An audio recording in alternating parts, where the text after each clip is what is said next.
बिस्मिल्लाहिर्रहमानिर्रहीम, अस्सलाम वालेकुम व्यूअर्स, मैं हूं नूर, आपके अपने चैनल चटखारा फ्यूजन्स बाय नूर से। आज हम बनाने जा रहे हैं बिना बेसन और बहुत कम मसालों से इंतहाई क्रिस्पी स्नैक्स, जिनको खाएंगे एक मरतबा तो मज़ा ही आ जाएगा। तो चलिए फिर हम रेसिपी को स्टार्ट कर लेते हैं। लेकिन रेसिपी को स्टार्ट करने से पहले आप सबसे ये गुजारिश है कि अगर रेसिपी पसंद आए तो रेसिपी को लाइक ज़रूर कर दीजिएगा और कमेंट में ज़रूर बताया करें अच्छी लगी कि बुरी, इससे हमें अप्रिसिएशन मिलती है। तो चलिए फिर स्टार्ट करते हैं। यहाँ पे मैंने बनाने के लिए रेसिपी 2 आलू ले लिए हैं जो कि बड़े साइज़ के हैं और 2 ही गाजरें ले ली हैं, इनको साफ़ कर लिया है। अब यहाँ पे मैं एक ग्रेटर ले रही हूँ, आपके पास जो भी ग्रेटर हो आप वो इस्तेमाल कर सकते हैं। अब मैं यहाँ पे आलूओं को लंबाई की तरफ से ग्रेट करना शुरू करूँगी, चौड़ाई की तरफ से ग्रेट नहीं करेंगे, हम लंबाई की तरफ से ग्रेट करेंगे ताकि हमारे पास बड़े बड़े पीसेस आ जाएँ। ये देखिए एक आलू मैंने पूरा ग्रेट कर लिया है, इस तरह से हम पीसेस को अलग-अलग कर लेंगे हाथ से। अब इसी तरह से मैं दूसरा आलू भी ग्रेट कर लूँगी। ये देखिए दोनों आलूओं को मैंने ग्रेट कर लिया है। अब इन तमाम आलूओं को मैं एक बाउल में ट्रांसफ़र कर दूंगी। अब जिस तरह से आलूओं को हमने ग्रेट किया है इसी तरह से मैं इन गाजरों को भी ग्रेट कर लूँगी।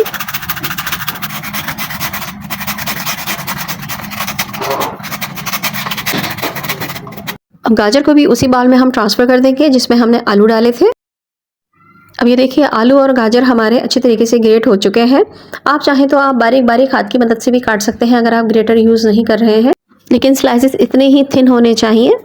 ये देखिए जिस तरह से मैंने किए हैं। अब इनको मैं हाथ की मदद से, अगर थोड़े थोड़े जुड़े हुए हैं तो उनको मैं सेपरेट कर रही हूँ।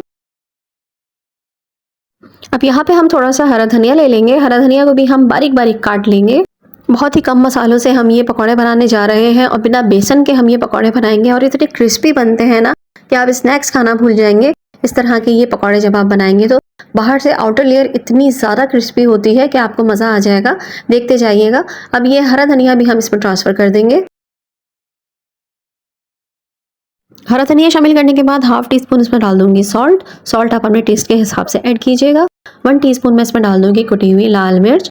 मैं यहाँ पे बच्चों के हिसाब से बना रही हूँ इसलिए मैंने कम ही मिर्चें यूज़ की हैं, आप चाहें तो आप इससे ज़्यादा भी डाल सकते हैं। अब मैं इसमें डाल दूंगी 4 टेबलस्पून के करीब कॉर्नफ्लावर, जिसे कॉर्न स्टार्च भी कहते हैं।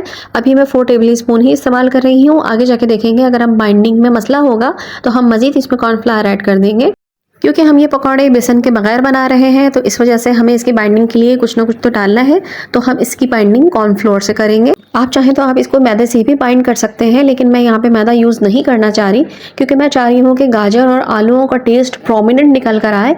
यही वजह है कि मैंने मसालों में सिर्फ नमक और मिर्च शामिल किया है, इसके अलावा मैंने कोई से एक्स्ट्रा मसाले इसमें शामिल नहीं किए हैं। अब यहाँ पे बाइंडिंग थोड़ी सी मुझे कम लग रही थी तो यहाँ पे 2 टेबलस्पून के करीब मैं मज़ीद इसमें कॉर्नफ्लावर ऐड कर दूंगी। अब हमारी बाइंडिंग इससे अच्छे से हो जाएगी। तो टोटल मैंने यहाँ पे 6 टेबलस्पून के करीब कॉर्नफ्लोर शामिल किया है। एक बात का ख़ास ख्याल रखिएगा कि आप जब ग्रेट कर लें तो आप अगर इसको उठा के रख देंगे या पानी में भिगो के रख देंगे तो वो पानी ज़्यादा मिकदार में हो जाएगा और आपका कॉर्नफ्लोर उस हिसाब से ज़्यादा लग सकता है। तो ये हिसाब किताब देखते हुए ही आप कॉर्नफ्लोर इसमें ऐड करिएगा। और मैंने अच्छे तरीके से इसमें मिक्स कर दिया है। अब मैं यहाँ पे सिर्फ 2 से 3 मिनट के लिए इसको कवर करके रखूंगी ताकि हमारे गाजर और आलूओं का क्रिस्पीपन थोड़ा सा कम हो जाए, वो थोड़ी सी सॉगी हो जाए। बस 2 से 3 मिनट ही रखेंगे हम, इससे ज़्यादा नहीं रखेंगे वरना कॉर्नफ्लोर हमें मज़ीद इसमें ऐड करना पड़ेगा। अब हम इसको मिक्स करके देख लेते हैं। अगर आपको ज़रूरत पड़े इस मौके पर कॉर्नफ्लोर को ऐड करने की तो आप मज़ीद कॉर्नफ्लोर इसमें ऐड कर सकते हैं। अब यहाँ पे हम बाइंड करके देख लेते हैं कि हमारा बाइंड हो रहा है, पकौड़ा बन रहा है कि नहीं। इस तरह से हाथ में हम थोड़ा सा पोर्शन लेंगे और इसको इस तरह से रोल करते हुए हम बनाएंगे। ये देखिए इस तरह से हाथ की हथेली में रख के इस तरह से गोल गोल घुमाते हुए हम पकौड़ा बनाएंगे। ये देखें इस तरह से ये पकौड़ा बन रहा है, इसका मतलब ये है कि ये परफेक्ट है ऑयल में फ्राई करने के लिए। चलिए हम ऑयल को गर्म कर लेते हैं। ऑयल को मीडियम हाई फ्लेम पर हमने गरम कर लिया है। एक पीस मैंने इसमें डालकर देखा था, ऑयल गरम हो चुका है। ऑयल हमारा फ्राई करने के लिए रेडी है इस वक्त। अब मैं यहाँ पे पकौड़े बना के इसमें शामिल करती जाऊँगी। पकौड़ों को हाथ से घुमा घुमा कर उसी तरह से हमने बनाना है जिस तरह से मैंने आपको पहले बताया था। एक मरतबा मैं और आपको बता देती हूँ, थोड़ा सा पोर्शन आप अपनी हथेली पर रखिएगा और दूसरे हाथ से इस तरह से रोल करते हुए बनाइएगा। ये देखिए इस तरह से ये हमारा बन चुका है। अब हम इसको ऑयल में ट्रांसफर करते जाएंगे, बनाते जाएंगे और ऑयल में डालते जाएंगे। पकौड़ों को जब आप ऑयल में ट्रांसफर कर रहे हो, ड्रॉप कर रहे हो, तो उस वक्त आप फ्लेम को मीडियम और लो के दरमियान में कर दीजिएगा, वरना डालते डालते ही पहले के जो पकौड़े हैं वो नीचे से ज़्यादा से ब्राउन हो जाएंगे। ये देखिए मैं आपको दोबारा से बनाकर दिखा देती हूँ।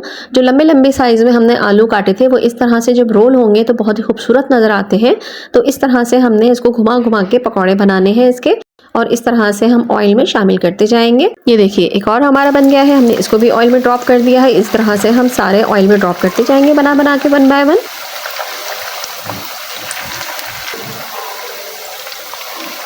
जब ऑयल में तमाम फ्राइटर्स को हम डाल देंगे तो हमें फ़ौरन से इसको चलाना नहीं है, बल्कि इसको 1-2 मिनट के लिए आप रेस्ट देंगे।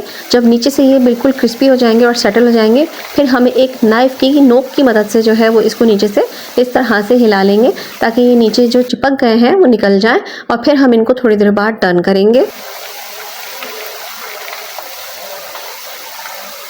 यहाँ मैं आपको याद दिलाती चलूँ कि अगर आपको मेरी वीडियो अच्छी लग रही है तो मेरी वीडियो को लाइक कर दीजिए और आगे शेयर भी कर दीजिएगा।